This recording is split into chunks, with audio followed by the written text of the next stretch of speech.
Well, hello everyone. Welcome. I'm Kathy. I'm the webinar organizer, and I'm so glad that you could all join us today.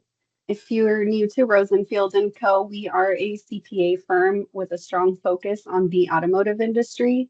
Beyond accounting, we serve as advisors to dealers. We help them navigate operational challenges, manage risk, and build stronger, more profitable dealerships. And our goal with this webinar series is to bring together industry experts for practical, real-world conversations that deliver insights that you can apply in your dealerships. So today's session, we have a super exciting topic. We're taking a closer look at how AI is evolving beyond basic tools into much more advanced agentic systems and what that really means for dealers.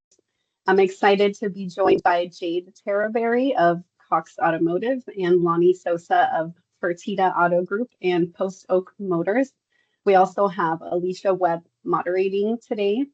Quick reminder, our Q&A chat feature is going to be open throughout the session, so feel free to submit your questions as we go. And we do have a lot of valuable content today to cover, so if we go a little bit over our time, we'd love for you to stay for the whole discussion, but if you need to step away, no problem. The recording is going to be shared afterward. And with that, I will hand it over to Alysha Webb. Thank you. Thanks, Kathy. So I'm excited about today's topic. And, I think one reason is because I myself want to learn more about this, and what better way to do that than to propose a webinar on it. I'm especially interested in kind of the rise of agentic AI and what does that really mean? And I think that will be elucidated in today's webinar. So without further ado, I'm going to turn it over to Jade and Lonny. I think Jade's leading, right? But anyway, over to you guys. Perfect. Well, thank you both, Alysha and Catherine. We are so excited to be with you today. We had so much great conversation, even in the couple minutes leading up to us going live, that I sure hope we get to some of those really practical examples, because the way this session is titled is where we are, probably not only as an industry, but even where we are personally. AI is hitting us from every angle. And the question is it hype or is it reality? And it's a little bit of both. But it's something that we're not going to get away from. It has been a buzzword for quite a while now in automotive, and really on every business vertical front and on all of our personal fronts. And so as we move through today's content, please ask questions, put them in the chat. We're going to save time at the end to get to those. Lonny and I are going to bounce a lot of things back and forth looking at this topic with Alysha from different angles, from the corporate and product building side to the real world dealership side, and then most importantly, from the consumer side. And so as we move through today's content, we want you to know that the biggest theme we want you to take away from today is related to AI. You just have to start. There are a lot of things that it's okay to be fearful or skeptical about. Lonny has some great examples from real world dealership experience on how you have to meet your customer where they are, and that can vary drastically across different consumer segments, different brands, different inventory price points. And so we're going to cover all of that today. So we can go ahead and move to the next slide and jump right in. So as we think about the conversation right now, it's pretty exciting to see that number there on the right, that when we have gone out and surveyed dealers, 63% believe that investing in AI right now is critical for long-term business success.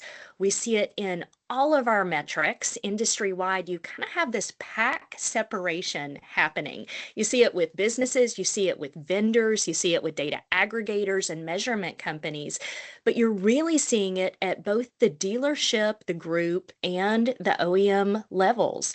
And dealers that are investing in AI are really accelerating in their success because they're finding these really exciting efficiencies. They're driving more profitability, but there is still a lot of confusion that exists in the marketplace on where there are opportunities for real impact versus where there is just buzz and opportunity for pitfalls. But it really comes down to being able to control your conversation and your messaging with your consumers, being able to build more trust, more transparency.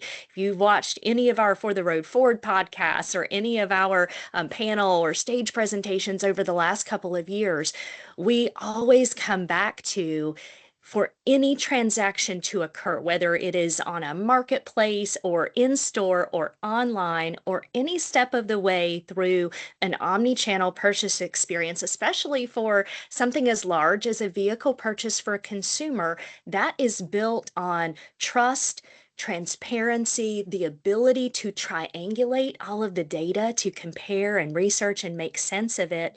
And those are the things that have to happen in order for a consumer to transact and to transact with you. And so this is all about driving outcomes and results, most importantly, profitability, sales and ROs won for the dealership. And that's where we're going to dive into what is actually working in store. So we can go ahead and jump to the next slide. And this is why the conversation matters.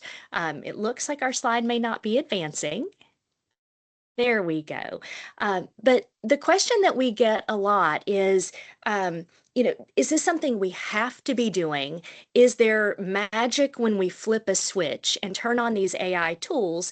And there's an element of magic to it, but as we all know, there are hallucinations, there are pitfalls. And so we really have to get in the mindset as leaders within our organizations that are driving change, driving adoption, driving and helping our teams and our customers navigate the change management necessary here, that the reasons why AI is important today, this is about efficiency, not replacement. It's about being assistive to make 1 + 1 is 4 or 8 or 10 if you're able to do the right thing. So your 4-car-a-month guy becomes an 8-car-a-month guy because he's only in his second or third month. Your 12-car-a-month guy becomes a 15 or 20-car-a-month guy, and so on. This is assistive in the things that they can do and really giving the opportunity for your teams and your people to shine in the areas that only the human can do. And so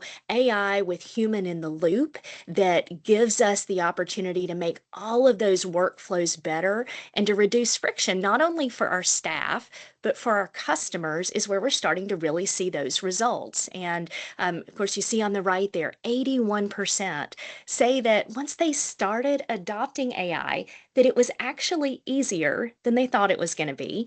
3 in 5 dealers are starting to really explore how they embed AI into some of the simple workflows and processes within their organization, but only 15% really are there, really have a specific example of how they're using AI in a workflow today. So what that tells me is if you have not started yet, you may be a tiny bit behind, but you have plenty of opportunity just to get started and get going. And Lonny, I'm going to stop there for just a moment and ask you, on this spectrum, I know we talked right before we started, you have a handful of widely ranging OEM affiliations and franchise stores, and they're at different places on this spectrum. Can you talk to us just a little bit about where your teams are adoption wise?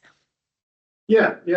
So, it's not a one-size-fits-all solution, right? AI is an absolute game changer for certain aspects of the business. And I think a lot of people listening can relate to chat and text being one of the most common uses of them. I think we've put both chat and a voice AI into our Chevrolet store, and have seen dramatic results in our service department by mining that existing customer database that maybe we haven't seen in quite a while, or simply just fielding inquiries for appointments, right? The reality is, if we did not have that in place, we would not have reached those customers, or we wouldn't have reached the volume of customers that we're seeing right now. And to us, that impact has been, it's unbelievably surprising. We almost don't believe the numbers, but we're grossing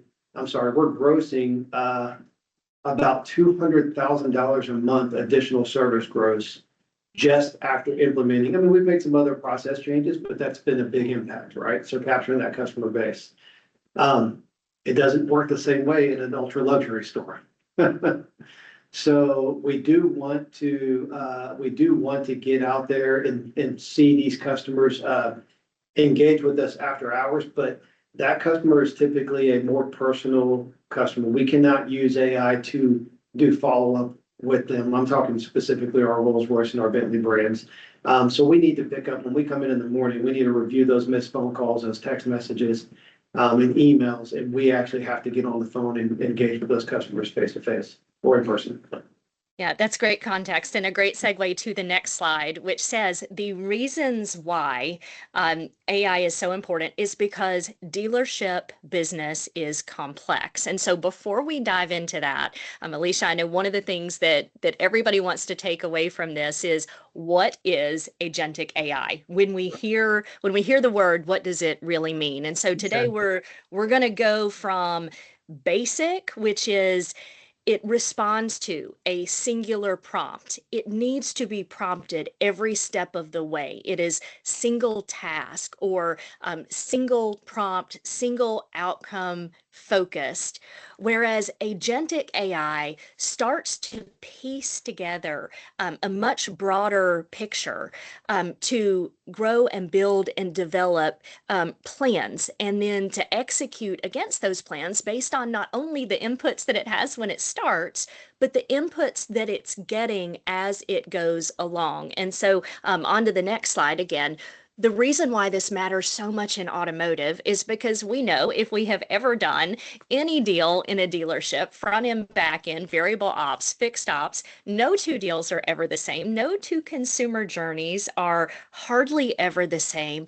There's just a lot of complexity that exists in everything that we do in a dealership. And so because we run on these really high volume, time sensitive, in our business, we're in sales, whether it's service, repair, maintenance, recall, warranty, keeping the lifetime value of the customer, keeping them attached to you, marketing to them the right way, speed, accuracy, and relevant content, relevant interactions are the things that drive profitability, and not only drive it for the future, but one of the things that we talk about all the time, regardless if the topic is AI or measurement or any other of the other big buzzwords that have been part of our industry for the last decade, it's about protecting what you have, the market share that you have today. Keeping that and keeping your known customers attached to you is just as important as getting out there and driving new ones. And so where we are really seeing AI work today for dealerships, it's in your customer engagement. Lonny just gave a couple of great examples around service scheduling, but it still has to be relevant to who the consumer is, what you're trying to sell them, what their expectations are. But I have started to think about how we use AI in dealerships in three primary categories. It's the customer, it's like inventory and pricing, and then it is marketing and content. Not only audience creation, but the ability for these massive data sets that we have had now for many years at our fingertips across dealerships, but they're so complicated. You look at all this data and you say, what do I actually do with it? These are the real things, those common use cases. 78%, nearly 80% are using it to engage with customers 24/7, not missing those after-hour chats and texts that Lonny mentioned. Again, the spectrum is broad of adoption, and you have to know who your customer is to meet them where they are, and to make sure that if it's a customer that is needing that white glove personalized treatment, that you have those workflows set up a little bit differently. But the fact that with an agentic AI approach, you can start to connect all of the dots across your service, your BDC, even your receptionist, what she sees when that person calls back in, when a lead comes in, being able to look through your CRM and all the past leads and all of the past communications, not just from the salesperson that they were working with, but the BDC person that they talked to when they called in a week or two ago, maybe the instant cash offer lead that they sent in, the valuation that they had on their trade, maybe knowing what they penciled in my wallet on your dealership website or a marketplace platform, all of that rich data pulling in together to make every one of those contacts more relevant for the consumer is where those efficiencies and trust are coming in that are driving real profit. You have nearly 70% that are now using AI in pricing and understanding VIN level likelihood to sell, better understanding scarcity, better understanding the supply and demand equation, not only within your own market, but within maybe the competitive set in the distance now in which consumers are willing to shop. You think about how important distance retailing has become, as whether you're just a traditional dealership or a true omni-channel dealership that offers e-commerce tools. But whether you like it or not, you are playing now in a distance retailing market and environment where other dealers, even on the franchise side, are reaching into your market with offerings and inventory advertising. Then you have customers that are reaching outside of your market to look and compare and research and negotiate. And, I hear all the time from dealerships. They had a customer that came in and they had a deal sheet from 7 states away on a service loaner, white Palisade, and they come in and they have that deal sheet in hand, or they call in and they say, hey, I have a dealership in Ohio that'll deliver it to me for this. Will you match this price? And they don't always have all of that relevant context, but AI can now help you, your used car managers, your new car managers, really understand that competitive set so that you can provide the insights to that consumer in near real time to help them understand the variance in pricing. And then lastly, of course, is that marketing, audience activation, creating audiences, but making sure that you are serving content that is relevant to the consumer, that not only what we used to say was good enough from a marketplace perspective. When we first launched our relevance algorithm across the Auto Trader platform in the mid to late teens, we were so proud and excited because we had all of this data. Of course, it's our superpower across Cox Automotive, but we said the ability to put the right consumer on the right car at the right time, we found it to be so critical statistically to drive conversion, quality connections between the consumer and the dealer. And what we have now found is like the days of right consumer, right car, right time are still important, but it's not enough. Those are behind us because what technology and AI and these broader data sets being not only at our customers' fingertips, but also at our dealerships' fingertips, it's using AI with the ability to serve the right customer with the right re-engagement message via the right channel at the right time with the right call to action that drops them back in the right place.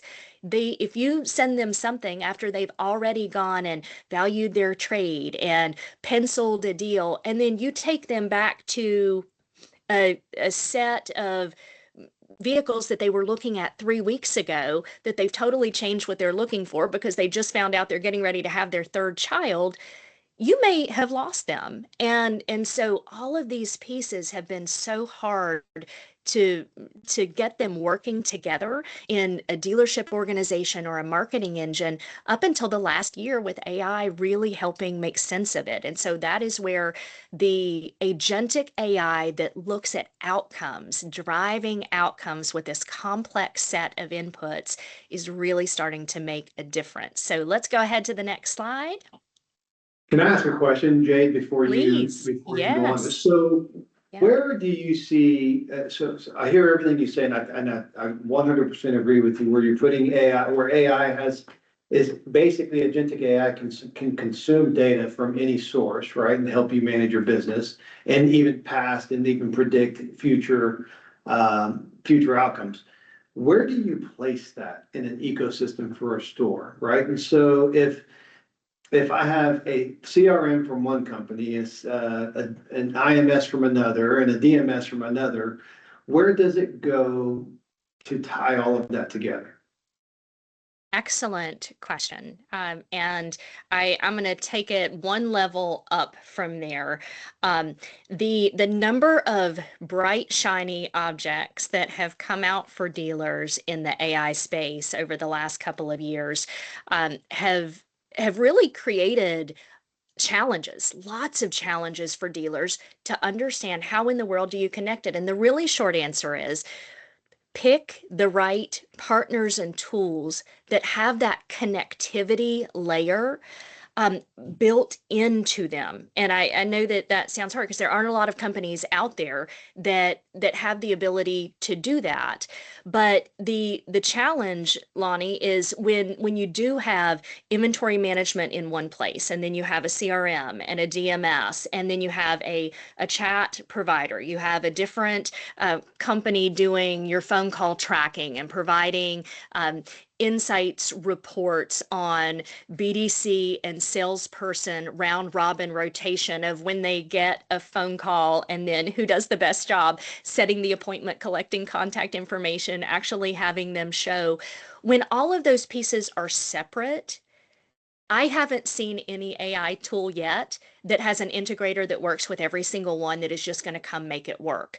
Because you have heard me say many times, it has taken us a solid decade and a half across this vast ecosystem that we have put together across Cox Automotive to get one view of the consumer, one view of the vehicle, one view of the market, one view of the dealership and the organization and the OEM or franchise affiliation to actually make sense and to start to build the service layers and the insights on top of it. And so I would just say partner and vendor selection is at the absolute critical core of being able to find the efficiencies that exist in this space.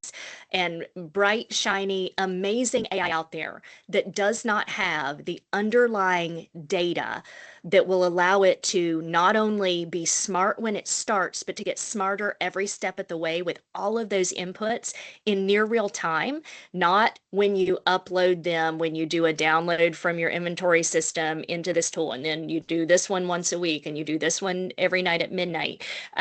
It has to be real time and it has to be connected, or the loss of efficiency can be just as vast or probably even worse than the efficiencies that can be gained if done the right way. So I would say vendor selection, the data underlying it, and the ability to connect in real time are how you and your team should be thinking about selecting what tools you use in this space and in all of those spaces that you just mentioned, quite frankly. And that's a great opportunity, though, to say tools and technology are only one piece of it, because cultural adoption matters just as much as the tech. If any of us that have been in automotive for decades and worn every hat across a dealership organization, we know you can buy every tool out there. And if you don't have the right adoption, the systems of accountability, leadership that is driving and helping your teams really understand why it matters to them, why it matters to their customers, why and how it's going to impact their paycheck, their bottom line. We know pay plans drive behaviors, pay plans drive behaviors, pay plans drive behaviors. We have to make this adoption of these tools, the right tools with the right partners, with the right underlying data, and then we have to make it matter to our people and to our teams. And that is one of the areas, Lonny, that you and your teams have really excelled. You have great leadership that really understands where you are today and where you're trying to go in this space. But adoption of AI it works the best in really small, tiny, bite-sized chunks. How do we eat our elephant one bite at a time? And that applies to this. And I will say the excitement is contagious. We've done a lot of speaking with not only Lonny, but with Yuri Demedko and Kevin Fry and Ryan Rorman and some of the companies in automotive that have really been on the front and leading and cutting edge of AI adoption. But what they say is like, you've got to get a couple of champions and you've got to get a couple of great examples, and that breeds excitement. But when you get everybody into that mindset that it's okay to fail, it's okay to move slowly, and it is so important to meet each other and to meet your customers where they are on that comfort level of the adoption curve if you really want to be successful in this space. And so dealers with a strategic AI plan, you can see they're 1.2 times more likely to rate performance as strong and 1.4 times more likely to rate efficiency as strong and moving in the right direction, and really increasing exponentially as they get further down this path of adoption. Next slide, please. We're going to fly through these next couple and then hand it over to Lonny to really talk about how this works in the real world. Of course, the way we are adopting and delivering AI to our consumers is with this agentic approach where AI is embedded into everything, these data engines that power the products and the marketing and the consumer re-engagement and insights and pricing and all of the pieces. It works because it's all connected.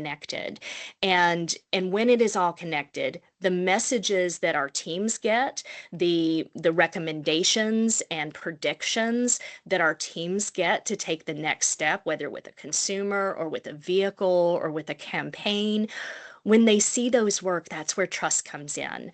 And trust is only built with that clean and connected data that we talked about a few minutes ago. One more slide, please.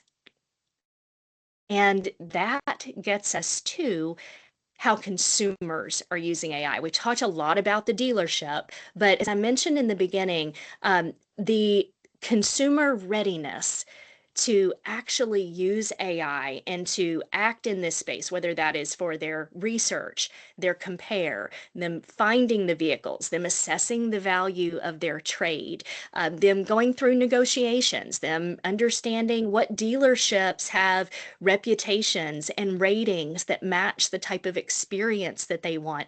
Consumers have this really wide and broad spectrum of how they are using AI, and then how they are wanting AI to play a part in their journey. But you do see there on the right, the big takeaway is that consumers that are using AI for some part, even if it is a tiny part of their purchase journey, their satisfaction is drastically higher than non-users. They perceive more responsiveness from the dealership organization. They perceive that they are more in control, that they are buying something and they're self-guiding through the experience with all of this rich data that they have at their fingertips, as opposed to being sold.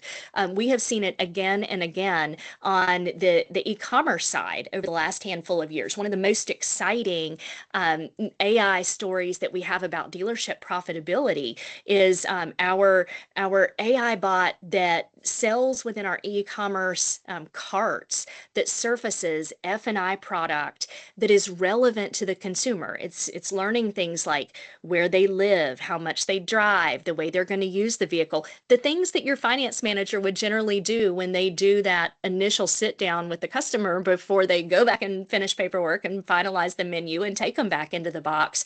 AI is now doing that, and the attachment rate, the number of products per deal, the number of profitability per product, and then of course PVR, profitability per unit retailed, grow drastically. And so it took a long time for us to bring that AI-driven experience in parity. So even with in dealership or in-store traditional financing profit, and now we have exceeded it, because when the consumer feels like they're in control, they trust AI to serve these, not only the numbers, but the value prop and the potential savings and the cost of ownership and the potential cost of wear and tear or likely to occur large maintenance issues. When they see that from an AI agent that they trust and they know that that is data based. It's not somebody trying to sell them something. It changes the conversation, and that's where that satisfaction comes in. And we're going to talk a little bit, and we're going to save it for the Q&A portion though, about consumers that are using AI in their shopping process, their search process, and how they are landing on marketplaces and then converting. But let's go one more slide before I turn it over to Lonny. All right, and so this one here, I don't see it advancing yet. Let's just make sure. So these are the biggest operational wins that we're seeing for dealerships, and this is going to kind of wrap up that dealership and consumer focused portion of our conversation.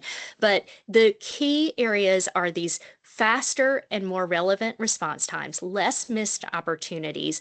We have talked a lot over the last year or two about the number of touch points a consumer has between click and close.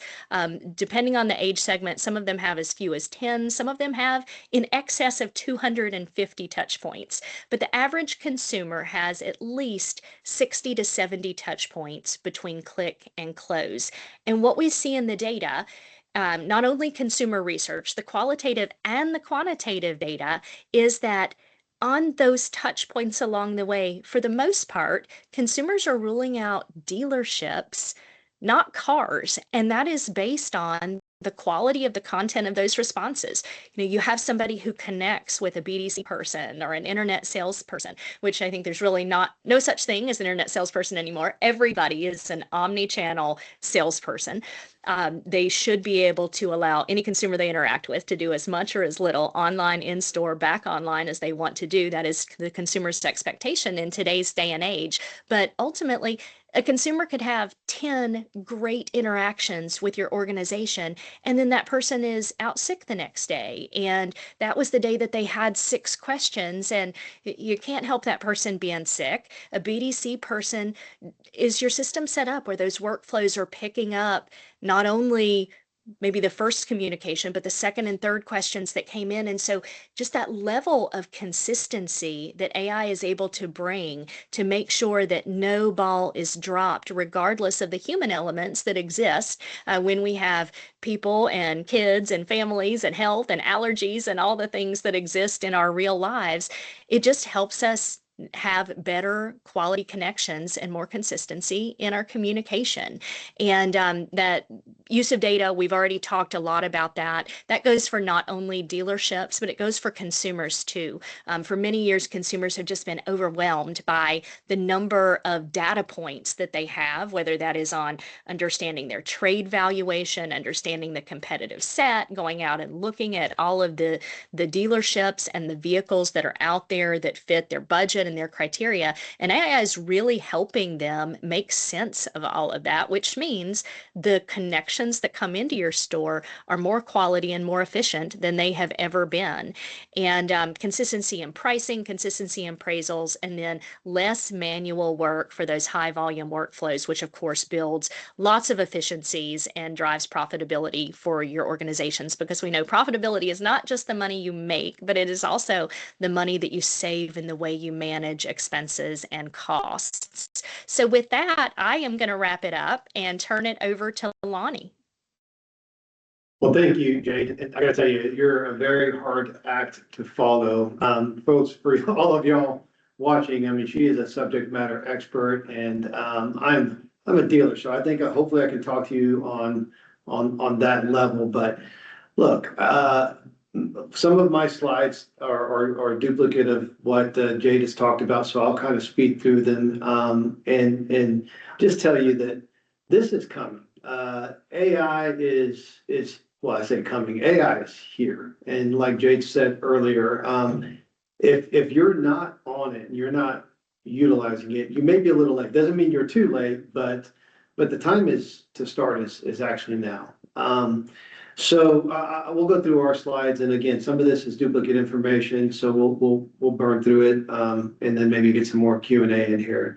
Hopefully, I can have Jade help me with some of the details here. So now I'm going to give you this is another example of AI right here. I don't do presentations on a daily basis, and I don't write. Let's see, I'm already getting stuck here. Anyways, But what we did here is we used AI to go get information out there on the internet, right? And so you can see here that 90% of dealers have already adopted some sort of AI type chat into their business. Now, is it implemented, being used properly? Probably not in every single rooftop, but 72% of all of our customers expect a response within 15 minutes. And today, we're only able to do that 10% of the time. AI-driven automation delivers 50% efficiency gains, and it frees up your staff for more of that meet your customer or that interaction. Nearly 40% of dealers actively utilize AI, with 77% integrating AI tools for measurable impacts. Now I'm looking at these numbers, and as I'm reading them, I also am remembering what Jade had presented earlier, and some of these are off. This kind of gets me to a point where AI usage needs to be used with caution. Not everything that you get or see or gather from AI is going to be 100% accurate. It all depends on the prompts that you're putting in, that you're feeding into it. So very clear, very defined prompts of what you're wanting to gain from AI is what you're actually going to get out of it. So we'll go with the next slide. Jay did say this information earlier with customer usage for AI. 82% of shoppers start their research online before visiting a dealership. That's standard. That's before AI exists. The satisfaction rate does increase higher with the use of AI. And 43% spike in LLM-driven website traffic. So what that means is here we are as dealers, we're spending money on SEO, SEM, Google Analytics to go and reach customers and bring them in. Now what we're seeing is customers are actually going into these LLMs, which are your chats, your Groks, your Claudes, and they're starting their searches from there. Next slide.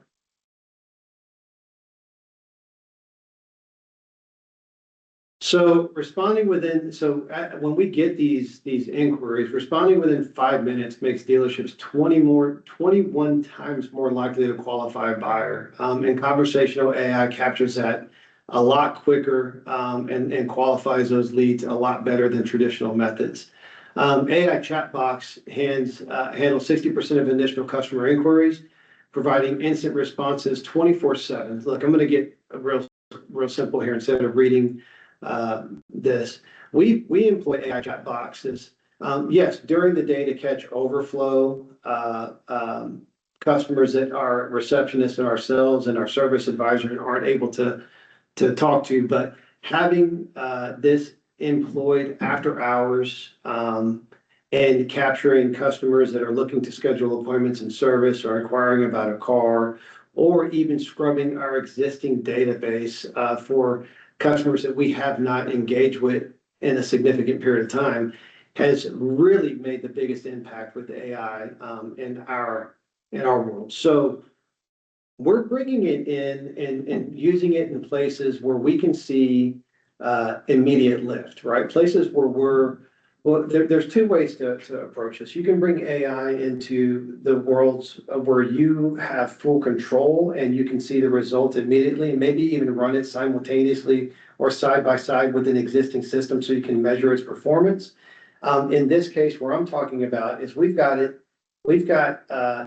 in place where our after hours customers are engaging with us, and we're poor at following up with those customers when the next business day starts. The reality is that, yes, we have a bunch of messages, we have a bunch of inquiries, but people come into work, they get engaged with what's in front of them, and they don't really have the time to go, or they get lost in what they're doing today and don't really go and follow up with those customers that were hand raisers saying, hey, I want to bring my car in for service, or hey, do you have this car available? So we're seeing very, very good results, big lifts, like I said earlier, in our service department, almost $200,000 a month in additional gross revenue. Our O count has gone up, our hours per RO has gone up, our appointments have gone up. I mean, every metric that you would measure in service has gone up, and largely due to, I mean, we put some new processes in place, but largely due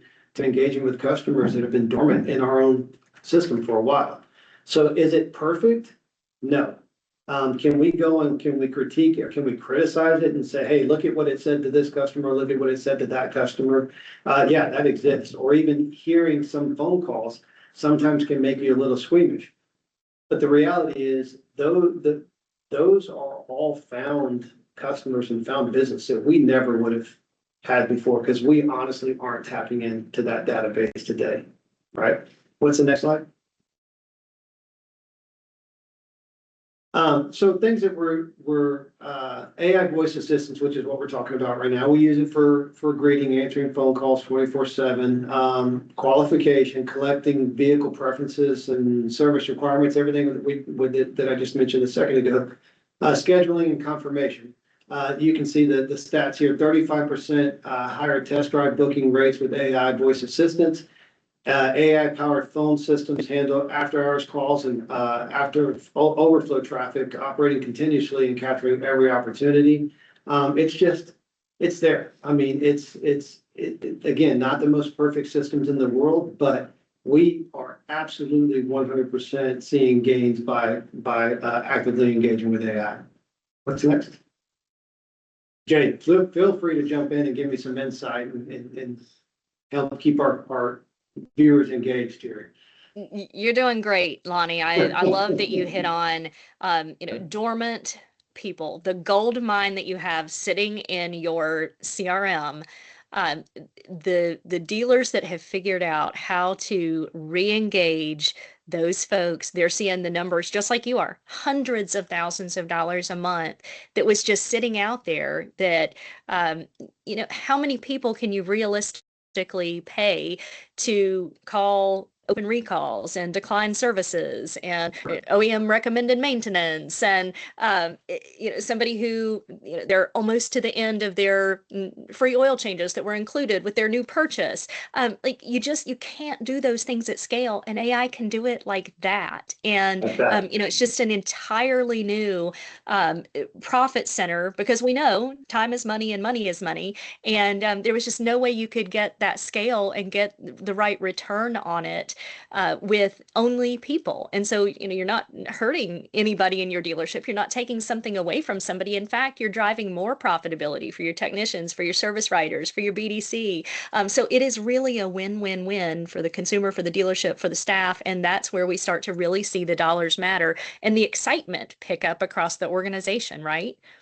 Absolutely. Absolutely. Lonny, can I just say that I think that what you're really bringing to this also is the real world experience, right? We can all look at these numbers and go, well, okay, but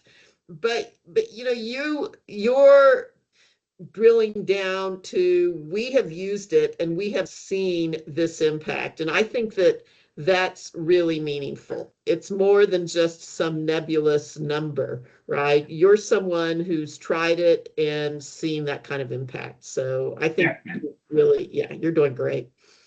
I honestly don't think we were prepared to see the lift that we saw. We've been in preparation mode, bringing it into our world, but we weren't prepared to see the actual results be what they are.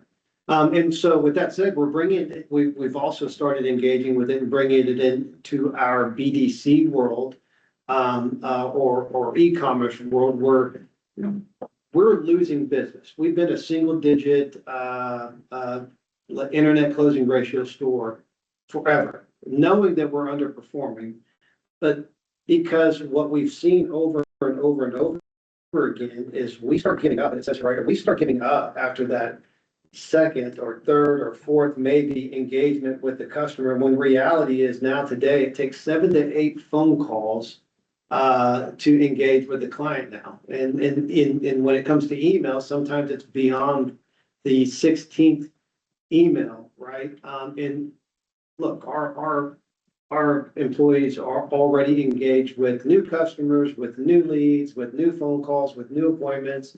And for them to go back and continue to follow up 6, 7, 8, 16 times the realities just don't exist. So now that we've engaged with bringing AI into that world, well, our our closing ratios for our internet closing ratios have jumped up from single digit. We're talking 5 and 6% to beyond 11% today, and we're only a couple of months into this.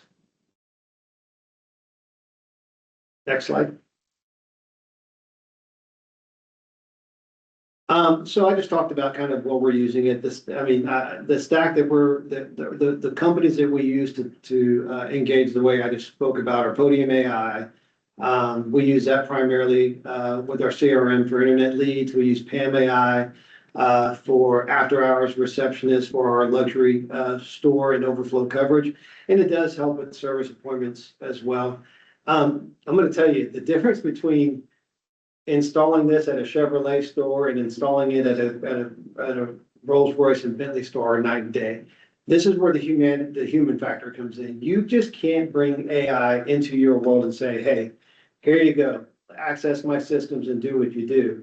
You have to constantly monitor it, manage it, and give feedback to your vendors with what's happening, because what we've seen is the language changes, right, from brand to brand, and the engagement with the customer changes from brand to brand. And so if you're going from Chevrolet even to BMW or Mercedes and BMW to Rolls-Royce and Bentley, there are going to be different levels of engagement that the consumer wants to be at. And Jade said it earlier. We're trying to figure out where to meet the customer where they're at. So you can only let it go so far. And in our luxury world, we only let it handle after hours and maybe missed phone calls, or when a phone call's not answered. We try to be the human factor and as much as possible in that luxury world. But with when it comes to our domestic brand, we miss more than we can get to, right? And so it's an absolute lift for us, for AI to pick up these missed phone calls, to engage in emails, even during hours, because again, it's better than, even if it was a little wonky and the communication wasn't the best, it's better than no communication at all. Customers are expecting to be engaged within 15 minutes. And with AI, you can do it within 1 minute. So we're also using it for photo reimaging. We're just now deploying this tool in our stores. I've been in the business for 30 years, right? And so and most of it has been on the used car side of the industry. So remarketing is obviously very important.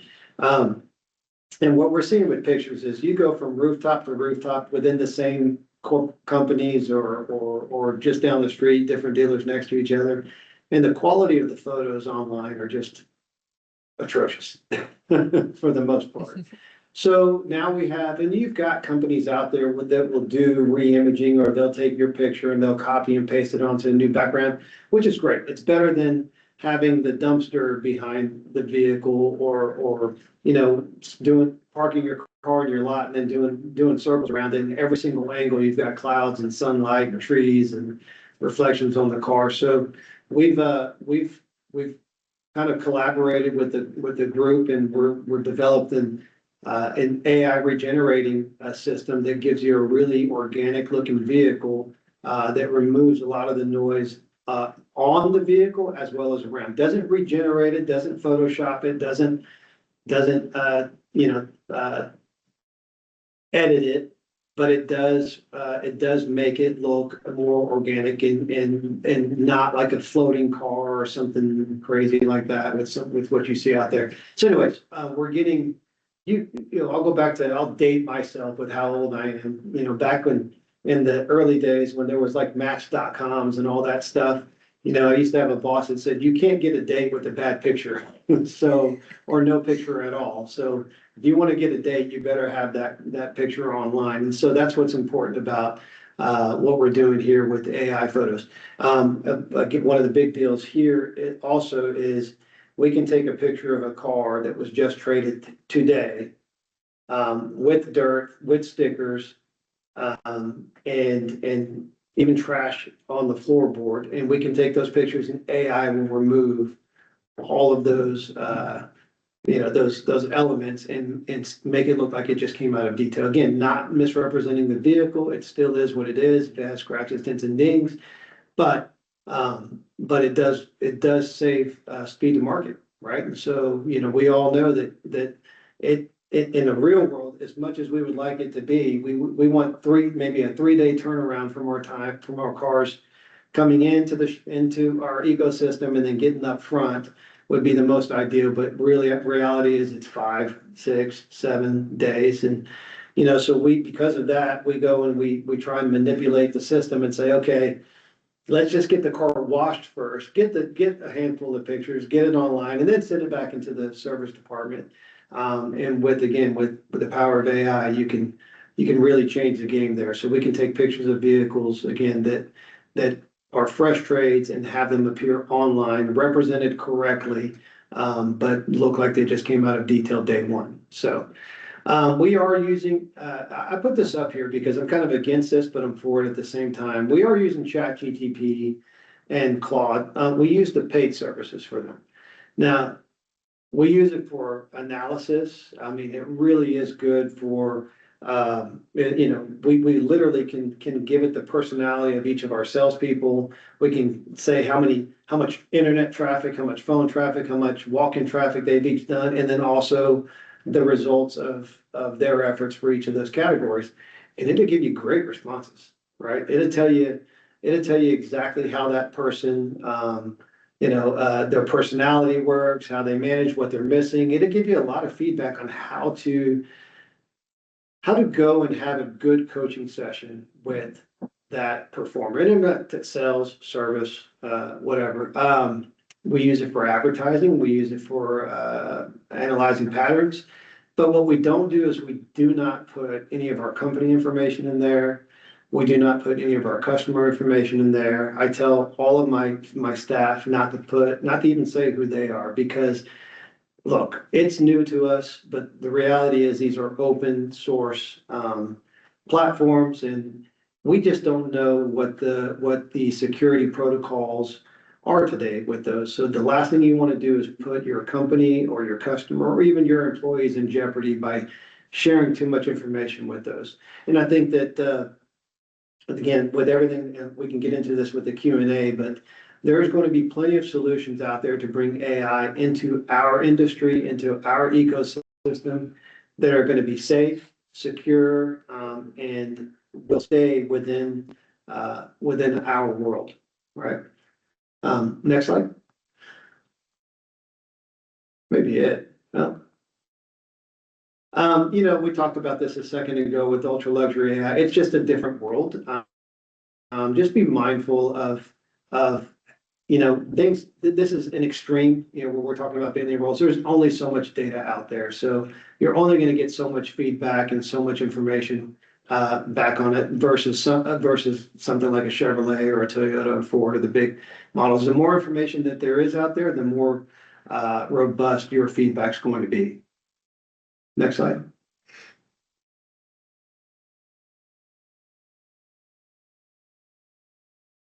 All right, future of AI and automotive engagement.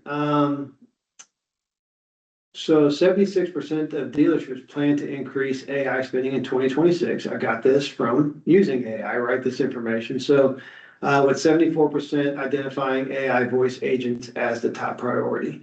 I'm gonna stop right there. Jade said earlier that bringing AI into your world, start with something simple, right? Start with something that's controllable, that's really not going to break your world if it's handled wrong. But it can give you big lift if it's handled correctly, like what I've talked about earlier with bringing it into our service and sales world after hours. It's a lift. It was a miss to begin with. So anything, if we got one car sale out of it, 5 more appointments out of it, it's a lift. I think it's a good, safe space to bring it. But I'm going to tell you right now, your expectations have to be that this isn't a perfect solution, right? There are going to be nuances with it, but the more you use it, the more you engage with it, the more feedback you give, the better it's going to get. So if you do it, stick with it. Don't try it for 30, 60, or 90 days and then walk away, because that's really not enough time to understand what you're messing with or what the power of AI can really do. Let's see, you can see that the information here by 2028, 80% of dealers will involve AI providing real-time buyer insights and financing preferences. And Jade mentioned this stuff earlier. I think it's already coming. It may be here before 2028. So we can move on to the next slide. I think this is information we've gone over. Key lessons and recommendations. Look, start with high impact, low risk cases like what we just talked about. Some AI platforms require fundamentally different tones, which we've talked about as well. So if you've got multiple brands and multiple rooftops, keep in mind that it may be different. The engagement may be different under every roof. Voice AI excels at transactional services, scheduling across all segments. I mean, I think this has been, I've told you earlier, with a $200,000 lift in gross profit, I'm a champion of that technology.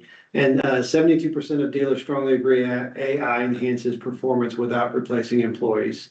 Look, of all the industries that AI is going to impact from an employee headcount perspective, I think ours is one of the least, right? We still have to have humanity in our world and our engagement. I mean, with every level of or every product that we sell in our world requires human engagement. So we shouldn't be looking at AI. Yes, will it save us money in certain places? Yeah, because it's going to bring efficiencies to certain roles under your rooftop, but it's not necessarily going to replace employees. It should just make them more efficient at their current task. But yeah, I see this as a great tool that gives us a big lift pretty early on. I mean, maybe in a year or two, we'll see where it takes us with how our employee structure works. But today, I don't think that that's my goal. Next slide. Thanks, Lonnie. I'm going to open it up for questions now. That was your last slide. I know, Jade, that you do have a hard stop, but I wanted to give a couple minutes to the audience in case you have any questions, or Alysha. Lonnie actually touched on the question that was sort of uppermost in my mind. It was based on his LinkedIn post about innovation and how every new system, technology, or offering should improve the experience without lowering the standards that define the brand. And I'm not going to read more of his post, but you did touch on this, Lonnie, but I'm interested in how you managed to, again, like train your AI so that your ultra luxury brands have a different tone than your Chevrolet, right? And even things like mispronouncing the name of a certain model, right? I mean, these are things that if you're buying a Bugatti, you're going to want it all to be pronounced the right way. So how do you deal with that? Right. These partners, which I'll call them, they are true partners. I mean, when you engage with them, you have to set the expectations up front. And they may or may not set them for you. So we made it very clear that if we're going to bring them on board, we did everything with our domestic stores first, right? So nothing came first to our luxury stores. But we made it very clear that, look, if we're going to do this, we're going to have feedback, and that feedback needs to be taken seriously. Otherwise, we can't engage with you. And they were very receptive and open to that. And so when we would give them that information, we're still muddling through it. We're not there yet.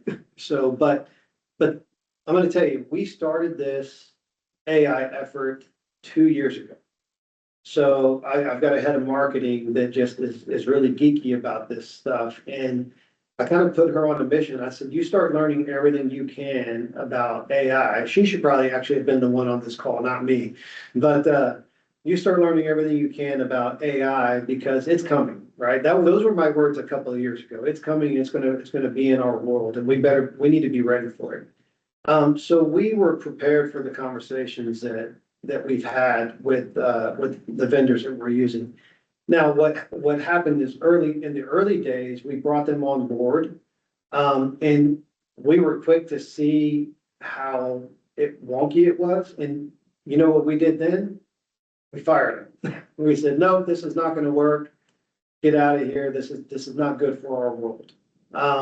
As we've matured with our awareness of AI, and as we've seen products come through our ecosystem with AI, we've had more confidence with them. So we brought them back. We brought some of the same vendors that we let go of in the early days and brought them back because, again, we just have more of an understanding that there are nuances to AI, especially with agentic AI. I think there's a big difference I think what the world also needs to understand is AI technically started in the 1950s when the first computer was built, right? And so we're just on the latest iteration of AI, which is agentic AI. But that doesn't dismiss everything else that's been in the world before, like generative AI, your large language models. I mean, yes, chat and Grok became popular in the last couple of years, but that technology's been around for several years before, I think since the teens, the mid-teens.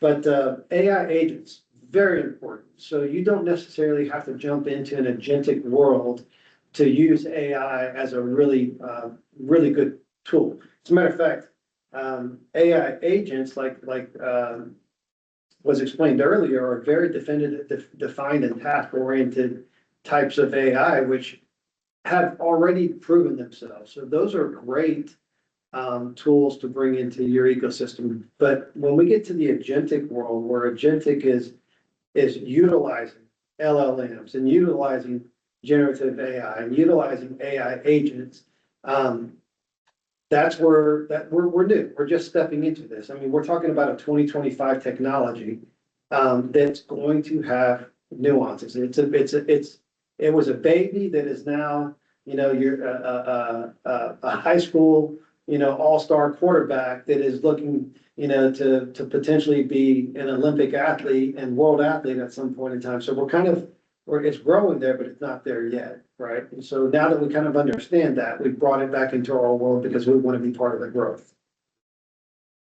Lonny, we have a question from someone for you. I think you maybe already answered this, but it says, do you have an IT person leading these efforts? Good question. No, because the IT and AI don't necessarily mean the same thing, right? There's an understanding. As a matter of fact, our IT person, great guy, but he's more of a roadblock than he is a solution for bringing AI into our world, because he wants to vet everything and say, no, we can't, it can't have access to this and that. And I get it. I mean, we don't know the security risk yet with certain AI tools, right? So you have to know who you're dealing with. You have to know, you have to have robust data sharing agreements. That's why I said we do not use the Claudes or the chats in our world. So, but no, I told you, my head of marketing is kind of the subject matter expert in our world. But it's contagious. I mean, our controller is now all into. I mean, all these different department heads are now really excited about what they can do with it, because they've seen us bring these different elements into play. And you can put it into a sandbox. You can play with AI in a sandbox environment where it doesn't affect your current operations, and it won't if you want to it won't break anything, right? And I don't know if Jade has any examples of that, but I'm sure Cox probably has pretty robust tools to play with, right? Yeah, we've done a tremendous amount of testing over the last couple of decades, and but I do think the big takeaways, you've hit so many really practical examples and takeaways for dealers, operators, and folks in this space. I think the big ones, Lonny, that you hit on are just when you find efficiencies using AI, means you do more deals, you get more ROs, and that means you probably, hopefully, as you're gaining market share, you need more people to do the human parts of the making the money when those things happen.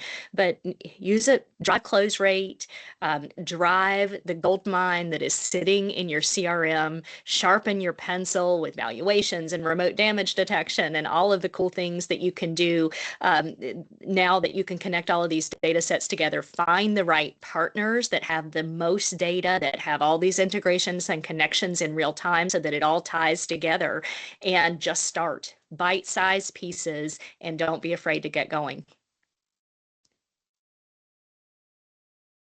We have one more question for Lonny. Have you tried outbound AI for things like lease/finance maturity, expiring OEM warranties, declined services, incentive announcements, or vehicle acquisition? We are using them for all service related, declined services and warranties. We are mining for that information. We have been talking about using it for acquisitions and creating. We're really at the drawing board on that, because there's no better ROI than buying your own customer database of cars, right, and service. I mean, you know what they are, you know where they've been, you know all about them. Many of them have purchased from you. So yeah, that's something I hope to maybe come back on and talk about, because I think that's another gold mine for us. Finance, it has not been on our radar yet, but we should look at it for warranties. I think that should be a very easy reach there. We would definitely love to have you back on to talk about that. That's a great future topic. Yeah. Alrighty. Well, I want to go ahead and close it out. I know, Jade, that you have another compromise. So thank you all. Thank you, Jade and Lonny, for speaking today. You both provided very valuable information. And I want to thank everyone who joined us today. And if you're still here, thank you. We really hope this discussion gave you a really clear and practical perspective on AI and agentic AI. And if you'd like to continue the conversation, I have put our contact information up here. We'd be happy to connect. And as I mentioned earlier, we're going to be sharing the recording and the slide deck material. So keep an eye out for that email. But with that, thank you so much, everyone. And I hope that you enjoy the rest of your day.